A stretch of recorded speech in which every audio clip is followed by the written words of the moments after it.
19e siècle a été un acte de lobotomie spirituelle de toute l'humanité. La science officielle se tait sur le fait que le sucre change la structure de l'ADN. Oui, vous avez bien entendu. La glycation des protéines, c'est le processus où le sucre se colle littéralement aux molécules protéiques, violant leur fonction. Cela se produit aussi avec notre information génétique.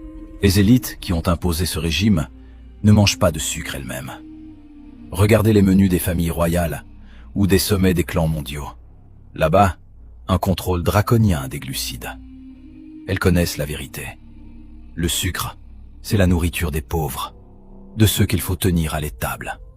Regardez les cartes des chemins de fer qui étaient construits précisément vers les usines sucrières.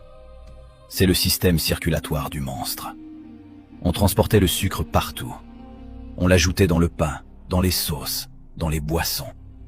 L'ère du sucre caché a commencé. Ce n'est pas une coïncidence. L'agressivité, l'instabilité, les états maniacaux, ce sont les effets secondaires des fluctuations glycémiques. La foule était pompée au sucre, provoquant une psychose de masse, puis jetée dans le hachoir des guerres. C'est une technologie de contrôle de la colère par le régime alimentaire. Et un autre fait qui fait réfléchir sur la nature de la réalité. Le cristal de sucre possède un effet piézoélectrique. Quand vous croquez du sucre ou qu'il se dissout en vous, se produit une explosion énergétique microscopique. Nous nous explosons littéralement de l'intérieur des milliards de fois par jour. Comment cela affecte-t-il nos champs subtils? Comment cela change-t-il la fréquence vibratoire humaine? Le sucre abaisse les vibrations du corps au niveau de la peur et de la survie. Regardez les statistiques des maladies mentales. Avant le 19e siècle, la schizophrénie, la dépression, les troubles bipolaires étaient une rareté. Aujourd'hui, c'est une épidémie. Le cerveau, enflammé par un excès constant de glucose, ne peut pas percevoir la réalité de manière adéquate.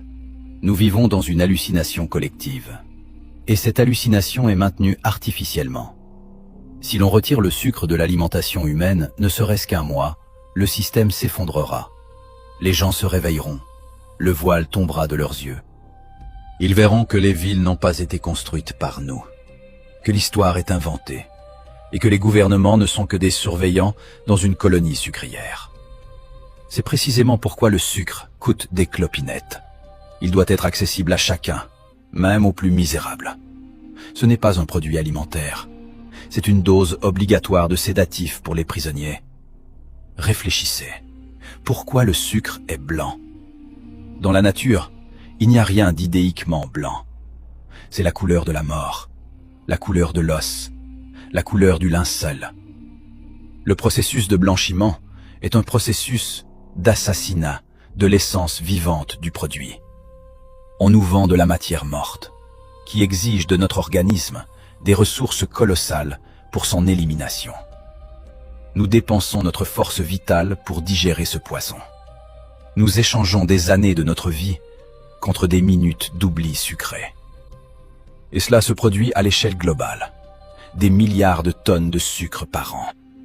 C'est une arme de destruction massive qui opère sans bruit ni poussière, tuant lentement, mais de manière garantie. Si nous regardons attentivement la chronologie des événements, nous verrons que l'introduction massive du sucre coïncide parfaitement avec la période où l'histoire de l'humanité a comme trébuché, perdu la mémoire et recommencé à zéro. C'est le moment où l'ancien monde, le monde des géants de la pensée, des centenaires et des technologies éthérées, a été effacé, et à sa place est apparue notre civilisation, la civilisation des êtres à vie courte. Et ce processus a commencé exactement à ce moment-là, quand l'ancien monde a été détruit, et qu'on a commencé à construire un nouvel ordre sur ses décombres. Le sucre est devenu le ciment de cette nouvelle matrice. Sans lui, la structure s'effondrerait, parce que les gens se souviendraient de qui ils sont vraiment.